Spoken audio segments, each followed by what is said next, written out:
Gracias, presidenta. Con tu venia.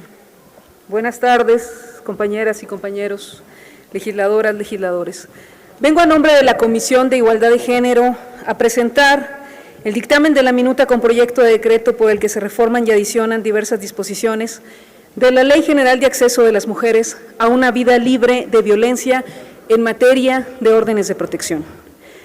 Dada la trascendencia que las órdenes y medidas de protección tienen, primero, para la tutela de los derechos de las mujeres a la vida, a la integridad, a la seguridad, a la libertad y a la dignidad, y segundo, para la efectiva procuración e impartición de justicia, resulta indispensable que las autoridades, servidoras y servidores públicos, en quienes recae la responsabilidad pública en materia de tramitación, evaluación y medición del riesgo, emisión, implementación, control y seguimiento de las órdenes de protección, cuenten con un protocolo de actuación obligatorio y estandarizado, que dé certeza de las características, alcance y relevancia de estos mecanismos jurídicos para la vigencia del derecho de las mujeres a una vida libre de violencias y prevea las acciones y la coordinación intra e interinstitucional que deben implementarse en apego al principio de debida diligencia.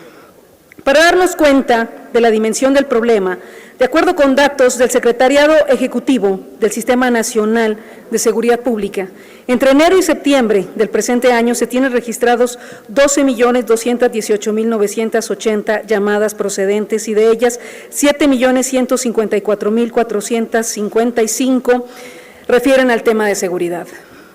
Mientras que según cifras del Banco Nacional de Datos e Información sobre Casos de Violencia contra las Mujeres, Banabim, se han emitido 63.464 órdenes de protección desde 2010. Los estados que actualmente registran más órdenes de protección son Jalisco, Quintana Roo y Chiapas, destacando que puede existir un mecanismo necesario y útil en el proceso que viven las mujeres al separarse de la situación de violencia que las aqueja, pero que esto no necesariamente ha redundado en aumentar los índices de acceso a la justicia en las entidades, y ahí reside la importancia de fortalecer el andamiaje jurídico correspondiente. Este andamiaje y la claridad en las facultades y responsabilidades de cada uno de los órdenes de gobierno e instituciones para la impartición de justicia es urgente, ineludible, irreemplazable e impostergable. Hoy, por ejemplo, muchas de esas tareas que corresponden a instancias del Estado mexicano las están realizando grupos de mujeres madres buscadoras ante la desesperación de no contar con la respuesta que se requiere de la autoridad competente. Son ellas quienes están abriendo la tierra con sus propias manos y palas, con sus propios recursos, fuentes de información, tiempo, riesgo, porque las autoridades están fallando al ser lentas u omisas. Por ello urge que frenemos con diversos mecanismos y políticas públicas las violencias que vivimos, particularmente la violencia contra las mujeres. Para efecto de las reformas planteadas, las órdenes de protección son actos de urgente aplicación en función del interés superior de la víctima. Son fundamentalmente precautorias y cautelares. Deberán otorgarse de oficio o a petición de parte por las autoridades administrativas, el Ministerio Público o por los órganos jurisdiccionales competentes en el momento en el que tengan conocimiento del hecho de violencia presuntamente constitutivo de un delito o infracción que ponga en riesgo la integridad, la libertad o la vida de las mujeres o niñas, evitando en todo momento que la persona agresora directamente o a través de algún tercero tenga contacto de cualquier tipo o medio con la víctima.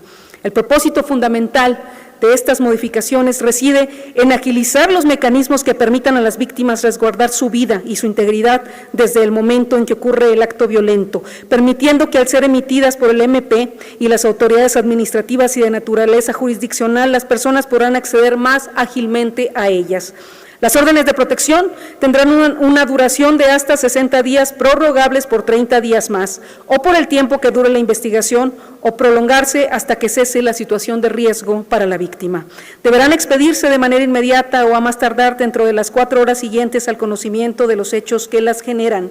Las autoridades deberán informar con un lenguaje claro, sencillo y empático y evitarán cualquier información tendiente a inhibir o desincentivar la solicitud, pudiendo solicitarse en lugar distinto a donde ocurrieron los hechos y para ello celebrar convenios de colaboración entre instancias públicas para garantizar la efectiva protección de las mujeres y las niñas conforme a los principios rectores de las órdenes de protección.